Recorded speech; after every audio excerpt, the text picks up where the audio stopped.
welcome to your midweek installment of TrendingSA right here on SABC3. We're here to serve you some of the trends and topics that piqued our interest and had you talking. My name is Alma. Nice to meet you. If this is your first time joining, I would like to introduce my co-hosts. Refilwe, Oranje, Blanje Blauw today. Oranje Viva. And Mablé bought us donuts, so I'm not going to say anything mean about what you are wearing, Mablé. Guys, Elma, thank you so much. I appreciate us going back into the, early 2000s and color blocking? Also that, right? You know? It's fine. Why must you drag us? Okay, so let's get into top trends.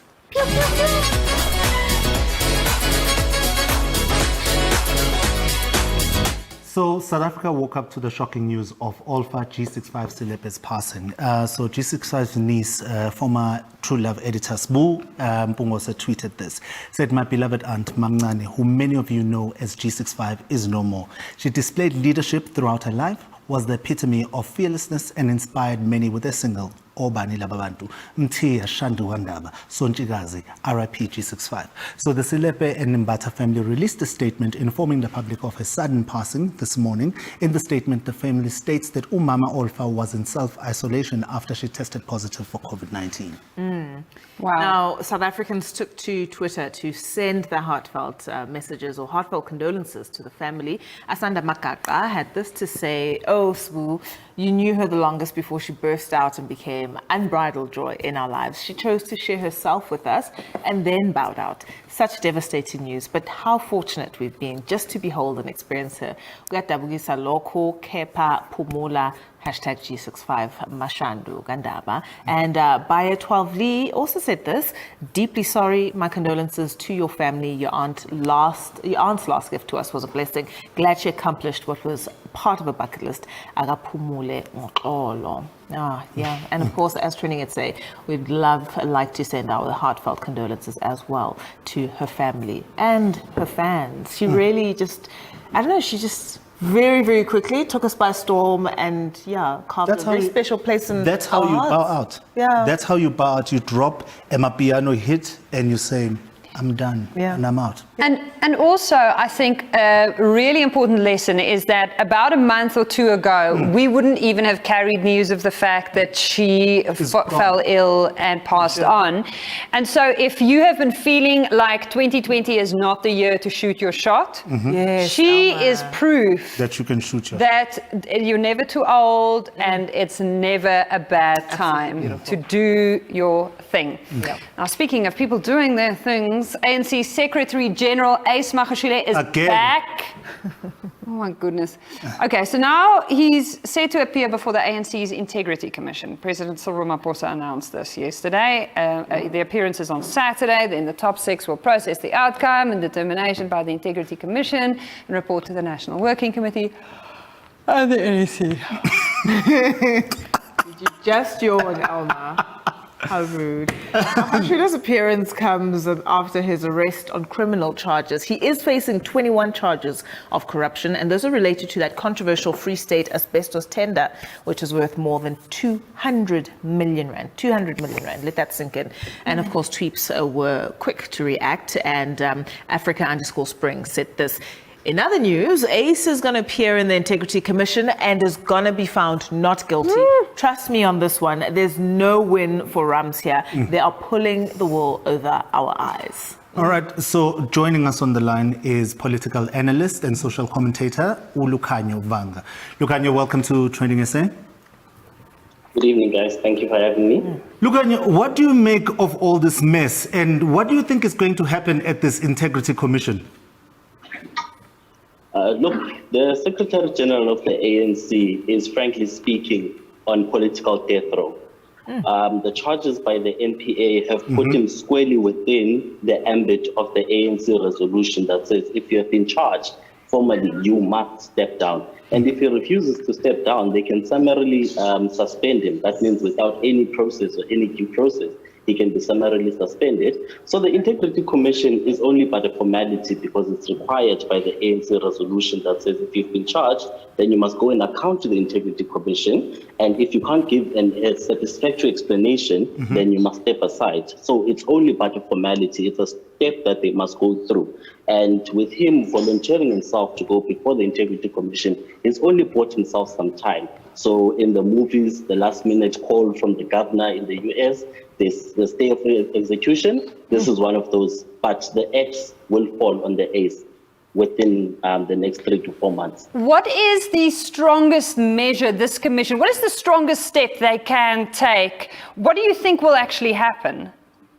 Well, the commission doesn't, or the committee, the Integrity Committee of the ANC doesn't have binding powers, but what it can do is to recommend to the NEC of the ANC. And we've seen instances where people have been asked to step aside by the Integrity Committee and they've refused to step aside. But here it's different because we heard from the president of the ANC in his closing remarks this weekend where he reminded people about the importance of fulfilling all the ANC resolutions at Nasrec. And one of the key resolutions there was that if you've been charged, you must step aside. So they will definitely use those resolutions against Ace Magashule. And it just doesn't have enough people in the NEC in terms of numbers to be able to stop what is coming for him. Okay, wow. Thank you, Lukhanyo, for sharing your insight on the topic. Of course, we are very excited about seeing some movement one way or another. We're going on a quick break. When we come back, we have more trends lined up for you, and we'll be joined by the legendary Dr. Lindelani Mkhize, who's just been recognized in an incredible way. You don't want to miss out.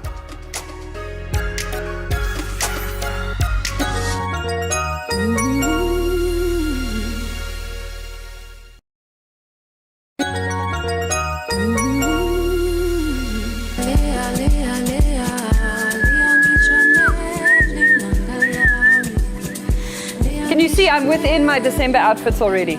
Okay, so welcome back to TrendingSA. We need to quickly table this matter. I stumbled upon a beautiful tweet from Francis on my timeline saying lesbian Christmas rom-coms are all well and good, but what I really want is a Die Hard where Charlize Theron goes on a rampage to save her wife. Yes. 1,000 retweets at the time we screen grabbed it, and then Charlize went, "You saw us, Acker? Where do I sign?"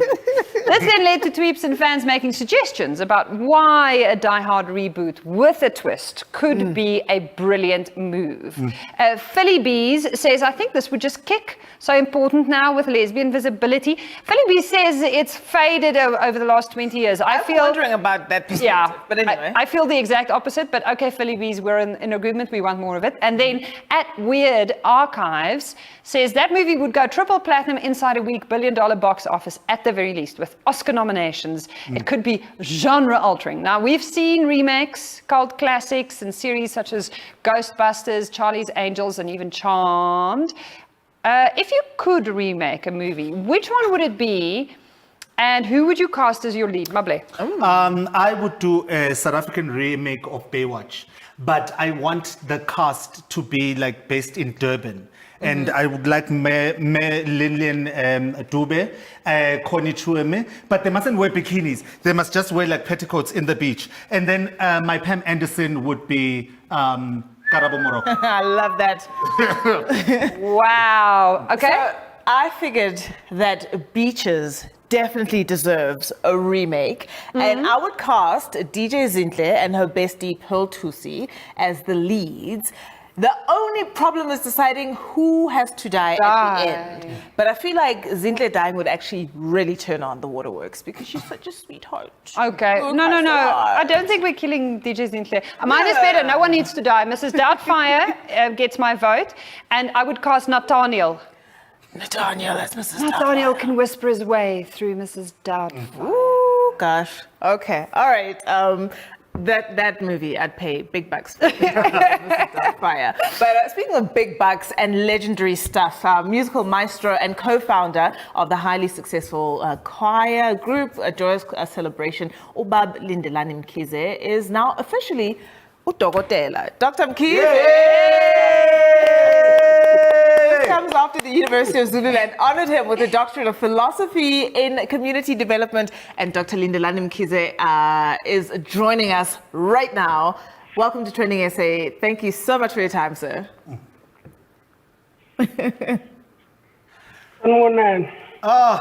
Dr. Mkhize, first of all, congratulations. That's all I'm going to call you now.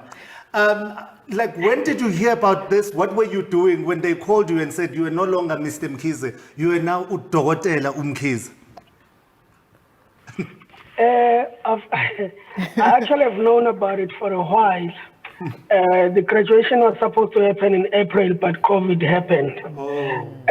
But the truth of the matter is, I really didn't take it serious for ever since, because I was like, so it's one of those things.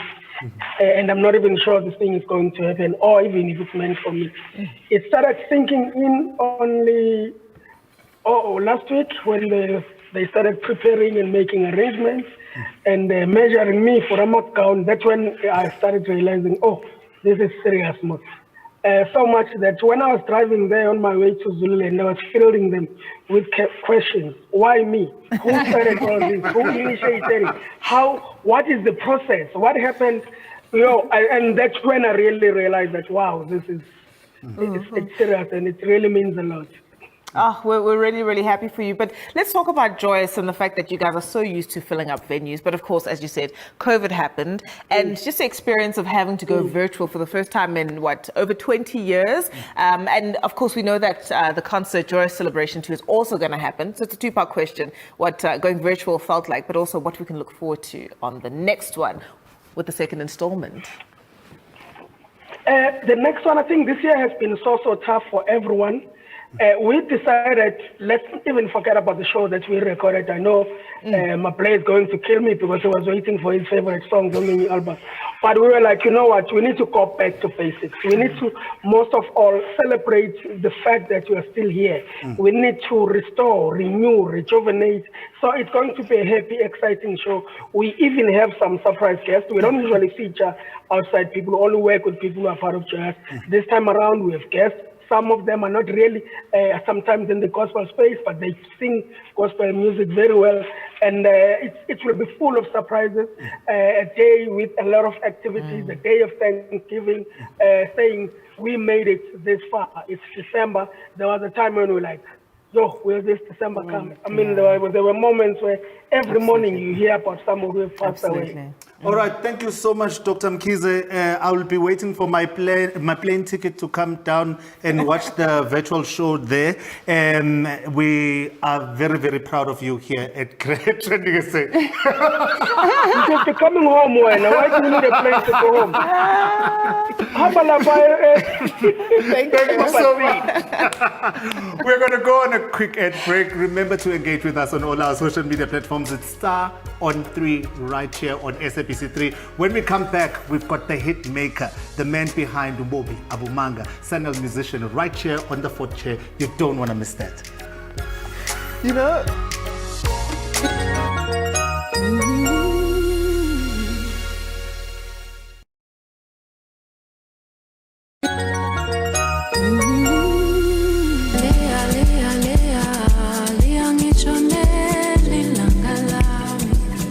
Welcome back to TrendingSA, still at SABC3. Now, our guest tonight burst onto the music scene with the hit single Agana Mali, so beautiful, featuring the award-winning musician Something Soweto, which quickly, so fast, became a national anthem and catapulted him to commercial success. He followed the success of the single with his debut album, Africa to the World. That was in 2018, and collaborated with some of our country's finest vocalists and sought-after musicians, such as Ami Faku, Msaki, Bongeziwe, Mabandla, just amazing, amazing artists. Now, fresh from the release of his second album, To the World and Beyond, which boasts 31 tracks, we are joined by the award-winning hitmaker, Sanel musician.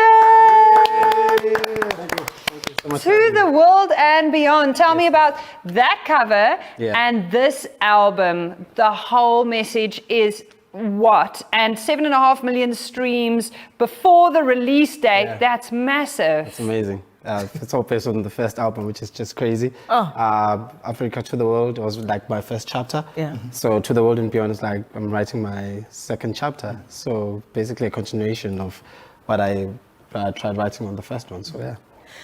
You know, I mean, tell us about your creative process and maybe even just describe your sound for us. But what are you cooking in that studio? Yeah, well, it's really I really try and just be honest with my storytelling, and I interview the artists as well before we record. Yeah, so I can just find out about their backgrounds, what their parents were listening to, so I can tailor-make whatever a sound behind whatever the story. Interesting. They have to. Yeah. It's that's my process. It's just kind of weird, but it's my process. Clearly, it's working. Yeah, thank you. Yeah. So this album is a double disc. Yeah. Now you're following Joy Celebration. Yeah. Double disc, I'm trying to- 26 collaborators, Yeah. and you have 31 tracks. How did you choose these tracks, and how do you choose these artists? Yeah, man. I think we see a choosana somehow. You know, nothing is fixed.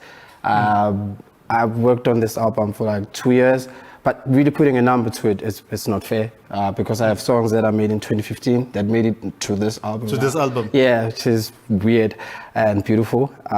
So usually it's just sometimes through recommendations, socials, and really I'm in all walks of life, like in different spaces, and we just welcome them and since tell stories, and yeah, that's that. That's that. Yeah.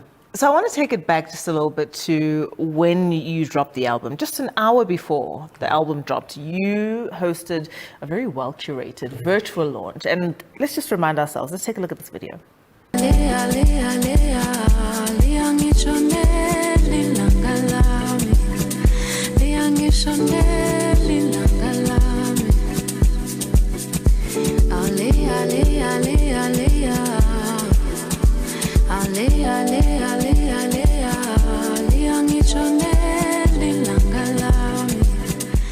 So it's a 46-minute long visual album launch, and I'm really keen to find out just how you conceptualized it and what is the process there? Man, I gotta have to thank my team. I gotta thank my other family, Platoon. Those guys really helped me because it was through COVID, so we couldn't really do much. That's why it ended up being a virtual show because I wanted it to be like a real thing, you know. And then what else? Yeah, that's that. You know, it's just having just wonderful people who just really believe in the vision, and this is the result. Yeah. So, To the World and Beyond features a lot of very well-known artists, but you've also worked with up-and-coming artists. Why is that important to you? Well, it's you know, just bringing new stories and introducing new people into the system, of which it's something that I struggled with, you know, people, when I was working on my first album, I tried reaching out, no one really wanted to work with me. So I was like, okay, cool, how can I just bridge this gap with the next generation and put on people who are just new, who are not trending, excuse the pun, and just allow them to tell their stories, basically. So, That's lovely. Yeah. So your first album was called Africa to the World, and this one To the World and Beyond. We're happy. Where are you going? I don't know. You know, I love the mystery. I love not really knowing where I'm going. I don't know what I'm going to call it. Maybe this could be my last chapter on whatever I'm doing right now. But it's always just easy and just I don't know, and I'm happy that way. You and Amifaku clearly have a connection there. There is some synergy. Can we look forward to a joint album in the future? You know, just an expanded project. Seems like and also, what makes it work? Yeah, what makes that relationship work? I don't know. Hey, I think she's just a free soul as well. I think she loves what she does. You know, Yes. she expresses herself in a very different way that I really, really enjoy. I think we have about 10 songs together now. I think we only have like 3 So you've got some unreleased stuff that we don't know about. A lot. I think. Okay. Where do you sleep? Okay. There's no time. Why should I sleep? It's COVID. That was just like a wake-up call to me. So we have to push. You gotta push. Yeah, gotta push. Yeah. Okay, so you have worked with some amazing people and you've released beautiful music that so many people love. If there's someone out there watching now aspiring to do what you're doing, what is the thing you've learned about writing a hit?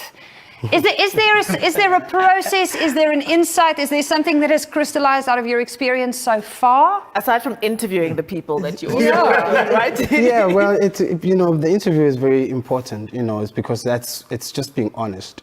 That's what I would just encourage any creative, any artist, any producer, I just be honest with the process. Just trust it as well, and just do what just comes from within.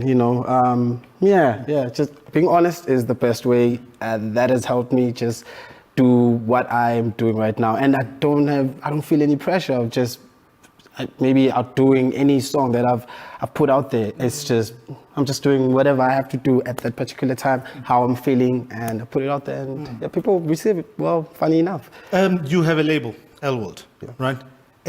You are one of those artists that there's something about you because you produce hits for yourself, but you also produce stars in your thing. But you've got a limited artist that you have. You have Usimi, and then you've got Umtunes in your. How do you pick these artists? What's your A&R process looking like? Yeah, but again, so we sell it back to my team. I have a younger brother, and I have a manager and Mkhize record label. I really have to give it to those guys, and I have Mosima who handles most of our admin stuff.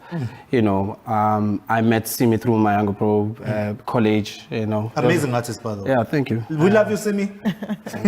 And then from there on, basically I'm getting like an interview. No, maybe not even an interview. It's like an audition. I asked her to just sing any song randomly. I was like, okay, just sing for me. And then she sang. I was like, okay, this is cool. You're good. When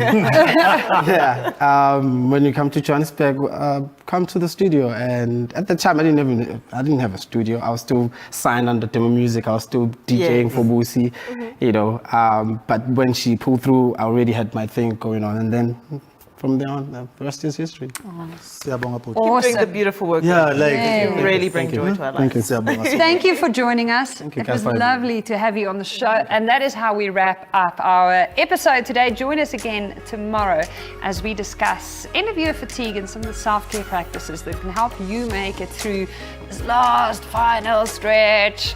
We also have multi-award winning poet and rapper Shaw Majosi, who will be spilling the tea on music, culture, her politics, and so much more. She has the most amazing energy, and you need a fix of that in your life. See you tomorrow night. Good night.